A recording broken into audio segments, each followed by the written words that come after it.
Vzpomínám na vampíru, milovanou ženu, maskující dceru. Zemřela tak mladá. Dětí bylo teprve 60 let, dcerky byly malé. Plná novorozeňátka, jen 50. syn bylo. Zůstal jsem na mě sám. Neviděla ani vidět dospívat. Byla vypěšená bez krásné. A jak jsou hodné, můžem pár představit píšně. Ale co? Dost smutku a úvah. Musím žít přítomností.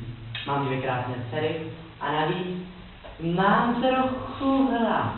Nebo spíš honí mě mrtvná, něco bych si dal. Asi si zaletím do Preponu a koupím si živý trvačky. A dcerkám koupím právě do chodžu s krevnými vestičkami, ať mají taky nějaké vitamíny. Pokračujeme. I dnešní smrtelný se už nic nevidí. Ten poslední ustal jen jedno kouzlo. A to bylo ještě slabé. Musíme sehnat někoho, kdo vydrží víc než ty kouzla. Sestřičko, nevíš o někom? A to Drout žije v Preponu a vydrží alespoň 30 kouzel. Jenže stojí moc krváků. Ale co? Otec už má dost. Chceš utrácet o to těžce vydělané krváky?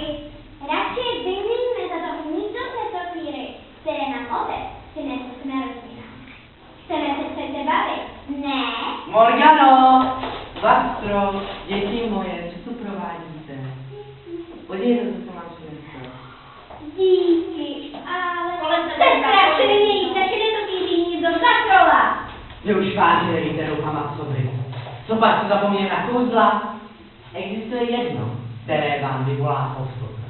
No a ten toho vydrží. Na tom si můžete zkoušet, co budete chtít.